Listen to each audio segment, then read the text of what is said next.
ibu-ibu, mana suaranya, ya kan? Biasanya nih kalau misalnya ibu-ibu kayak aku, ya kan? Itu berarti bukan bapak-bapak ya? Oh, bapak-bapak mungkin juga ya. Okay. Karena biasanya tuh kita sudah memikirkan nih, apalagi sekarang pandemi, ya kan? Kita tuh kadang-kadang ke pasar tuh suka takut gitu. Alasannya begitu ya ibu-ibu.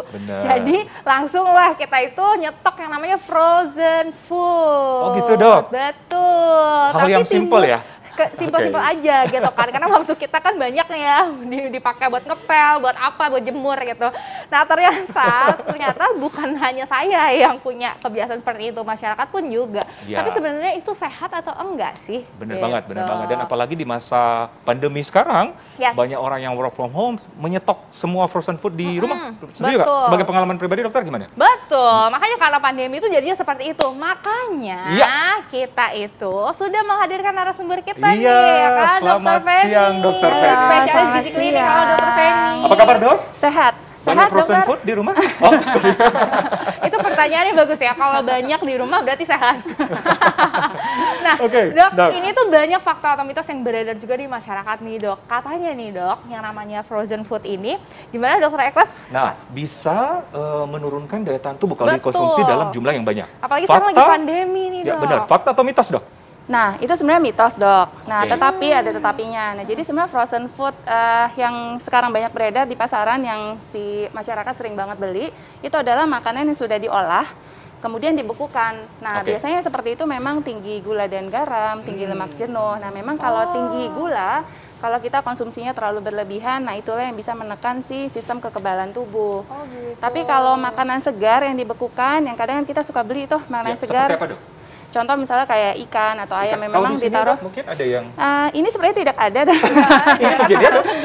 Oh ya ini ya, ini kayak seperti ini kayak sayuran gitu ya segar, atau kalau enggak seperti ikan atau ayam, kita kan biasa kalau belum pakai suka taruh di freezer dibekukan. Di lemari es ya? Iya, lemari es sebenarnya kandungan zat gizinya tuh nggak berubah kalau dibekukan gitu dok. Kalaupun menurun hanya sedikit tapi nggak terlalu signifikan. Nah itu masih oke sebenarnya. Masih oke, asal makanan yang segar ya? Iya, makanan yang segar. Oke, nah dok, dokter kan tadi juga sempat menyinggung nih ya dok ya, kita agak loncat sedikit nih, dokter tadi menyinggung sedikit mengenai makanan frozen food ini tinggi gula dan juga garam.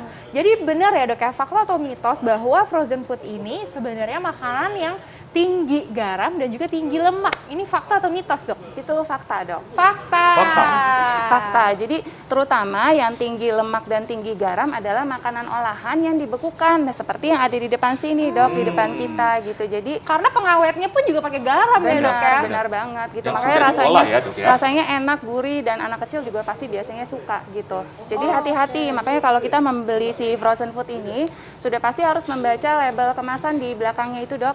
Gitu. Jadi harus pilih makanan yang mengandung rendah gula, rendah garam, rendah lemak gitu supaya. Biasanya ada di ini ya, di belakang ada di belakangnya ya? Pasti ada dok. Ya, dan biasanya di kemasannya itu tulisannya tuh bukan cuma garam ya, tapi juga ada natrium, sodium. Kadang-kadang tulisannya gitu ya dok. Dan itu tuh adalah garam juga sebenarnya pemirsa ya. Oke dokter, nah ini yang ketiga nih dokter. Apakah frozen food tidak disarankan bagi lansia ataupun anak kecil? Fakta atau mitos? Untuk dikonsumsi setiap hari, karena katanya tuh efeknya sangat buruk. Ini fakta atau mitos dok? Nah itu mitos dok. Mitos. Kenapa dok? Nah jadi sebenarnya frozen foodnya apa dulu nih dan bagaimana yang kita konsumsinya seperti apa gitu. Makanya tadi seperti ku jelaskan, ketika kita membeli frozen food, kalau makanan segar yang dibekukan masih nggak ada masalah karena kandungan gizinya tetap baik. Tetapi kalau frozen food yang memang olahan yang tinggi gula dan garam, memang harus membaca dulu labelnya, jangan terlalu berlebihan. Karena ketika kita konsumsi frozen food yang mengandung tinggi gula, tinggi garam, tinggi lemak, dan biasanya cenderung makanan yang dibekukan seperti ini, itu tinggi kalori dok. Gitu. Jadi kalau pada anak pasti, atau nggak hanya anak, orang dewasa meningkatkan resiko obesitas. Dan juga penyakit penyerta lainnya seperti diabetes, darah tinggi, penyakit jantung gitu. Berarti jadi fakta dong ya dok ya? Itu fakta kalau konsumsinya secara berlebihan. Fakta apa? Berarti nggak bisa setiap hari ya dok ya juga konsumsinya. Iya. Nah, Dokter Alin, Dokter Feni, di sini ada berbagai macam jenis makanan. Nah, kita akan bahas mungkin satu persatu dok. Apa gizinya? Dari Dokter Alin mungkin. Betul. Nah, ini ada mantau nih dok. Bakpao ya? Banget ya dok. Enggak, ini mantau. Oh oke. Katanya bakpao sih, oke. Dok, ini tuh mantau ya kan dok. Nah kalau misalnya kita lihat memang dia ini karbohidratnya tinggi ya dok. Benar. Gitu, dan biasanya nih kalau misalnya frozen food biasa nih ya ibu-ibu, ini mantau itu gampang banget. Biasanya cuma dipanasin doang di microwave 1 menit terus udah langsung bisa dikonsumsi. Sangat praktis ya? Praktis banget gitu. Nah tapi gimana nih dok sebenarnya? Ini sehat apa enggak? Si mantau ini kan pasti dari tepung ya dok, gitu. Ini memang seluruhnya kandungannya dalamnya karbohidrat. Kalau memang mau praktis simple ya pasti, karena kan tinggal kita keluarin, tinggal dipanaskan, langsung dimakan. Nah mungkin bisa ini sebagai sumber karbohidratnya, tetapi kita tetap kombinasi dengan yang lainnya. Seperti kita dengan proteinnya, mungkin mantau kan enak misalnya dimakan sama ayam, sama ikan salmon, atau sama ikan salmon, gitu, atau ya, sama sayurnya gitu loh dok. Supaya mendapatkan si kandungan zat gizi yang lain, gak hanya si karbohidrat saja gitu. Nah, tadi ngomongin sayur nih dok, ini juga ada nih uniknya dok ya. Ini biasanya juga ada di frozen food sangat juga. Sering ya, mungkin ya sangat sering didapat ya dok. Sering banget dan sangat mudah didapat. Nah sebenarnya kan ini kan judulnya sayur juga ya dok. Tapi apakah sehat kalau misalnya di frozen food gitu? Sebenarnya kalau sayur kayak gini dok, ini kan sebenarnya sayur dalam bentuk aslinya memang seperti ini, tetapi dipotong-potong gitu, kemudian dibekukan. Sebenarnya kalau dari sisi kandungan zat gizinya, kalau makanan dibekukan tuh sebenarnya sama, jadi nggak mengalami penurunan. Nah, si sayur seperti ini memang akan berubah kandungan zat gizinya atau menurun kalau kita panaskan terlalu tinggi suhunya, gitu. Atau misalnya kita rebus, mungkin terlalu lama, kandungan zat gizinya biasa larut ke dalam air. Jadi yang perlu dinotiskan bahwa sebenarnya dibekukan tidak juga mengurangi gizi suatu makanan ini ya, atau suatu bahan ini ya. Benar. Gitu. Nah, dok, ini di Instagram, di komunitas ibu-ibu tuh banyak banget dok yang ngajarin gimana caranya kita membuat frozen food secara homemade. Gitu dok, kayak siomay, terus udah gitu nugget, sosis. Itu tuh banyak banget dok sekarang di Instagram. Nah itu gimana ya dok ya caranya, gimana?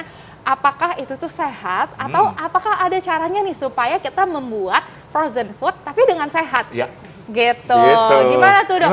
Jangan dijawab dulu dokter, sesaat lagi kita akan kembali tetap di Hidup Sehat. Yeay, kita lagi di Hidup Sehat TV, wah pemirsa. Wah. Masih semangat ya? Masih dong. Masih semangat dong. Karena aku masih punya banyak sekali pertanyaan. Gimana dokter Alin? Ya karena ini tadi nih dok pertanyaannya nih ya dok ya mengenai frozen food yang dibuat, yang homemade, yang ada di sekarang lagi viral banget nih di Instagram. Nah ini tuh gimana ya dok ya? Apakah itu tuh juga sehat gitu? Atau gimana caranya supaya kita bisa membuat dan tetap sehat? Dok.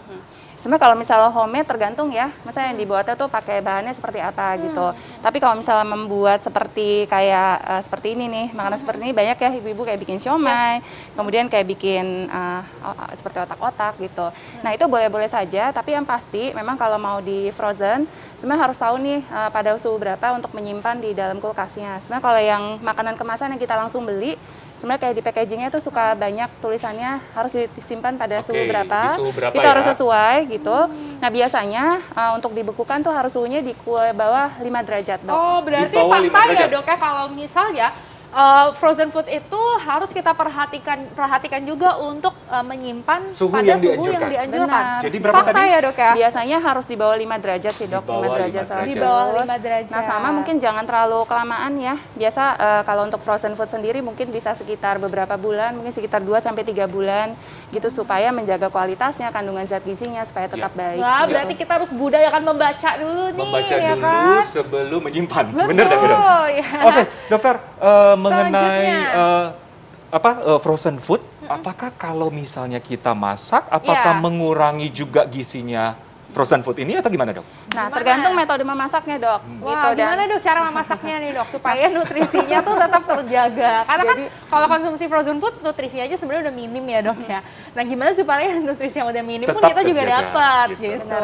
Jadi kayak frozen food seperti ini gitu ya, mungkin ada baiknya kalau kita mengolah mungkin karena kita tahu seperti makanan seperti ini sudah mengandung tinggi lemak, ya tinggi gula dan garam, mungkin bisa mengolahnya dengan cara dikukus. Kemudian jangan digoreng mungkin dengan minyak yang terlalu kebanyakan gitu, dan mengolah dengan suhu yang ketinggian seperti sayur-sayuran seperti ini tentu akan menurunkan atau mengurangi kandungan vitamin dan mineral di dalamnya gitu dok. Jadi apinya kecil aja tapi agak lebih lama gitu ya dok ya? Benar. Oh, jadi suhunya jangan kalau tanyaan ibu-ibu memasak ya. Ya, tips-tips untuk ibu-ibu memasak. Tapi sebenarnya bukan cuma juga apa yang dinotiskan adalah bukan cuma frozen food, dan frozen food sebenarnya aman-aman juga, tapi tergantung juga apa ya jenisnya yang di frozen food ya dokter ya? Iya, jadi setiap kali membeli frozen food sudah pasti harus membaca label makanan di kemasan dok, itu udah pasti. Jadi harus pilih yang rendah gula, rendah garam, dan juga rendah lemak jenuh.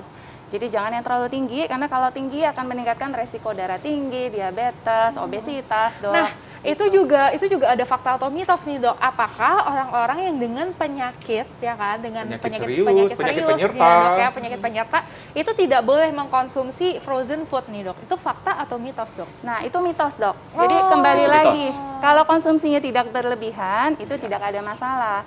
Makanya balik lagi harus baca. Jadi setiap kali membeli sesuatu harus baca label kemasan yang ada di belakangnya. Karena bahaya juga kalau misalnya orang hipertensi terus makan nih sosis banyak, atau yang tinggi garam dan sebagainya, ya, tensinya naik tuh ya dok ya. Jadi tergantung juga bahannya ya. Benar.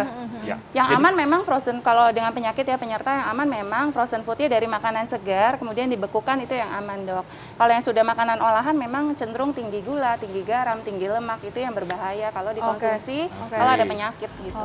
Nah dokter, terakhir secepatnya aja dok tips nih buat kita nih yang mau mengkonsumsi frozen food, silakan dok. Bagi yang ingin mengkonsumsi frozen food silahkan, tetapi mungkin ada beberapa hal yang perlu diperhatikan. Yang pertama, pilih frozen food dengan kandungan nutrisi yang baik. Ya, jadi harus perhatikan label makanan di kemasannya. Pilih yang rendah gula, garam, dan lemak. Berapa banyak? Gula maksimal 50 gram per hari atau sekitar 4 sendok makan. Kemudian garam 1 sendok teh atau 5 gram per hari. Dan lemak sendiri 67 gram atau sekitar 5 sendok makan minyak per hari. 5 sendok makan. Kemudian yang terakhir harus tahu cara penyimpanannya pada suhu berapa, kemudian durasinya jangan terlalu lama gitu untuk menjaga kandungan zat gizinya tetap baik. Luar biasa, menarik banget infonya. Ya. Terima kasih dokter Feni. Terima kasih banget. Sangat informatif. Ya, dan semoga bermanfaat nih untuk kita semua yang nonton.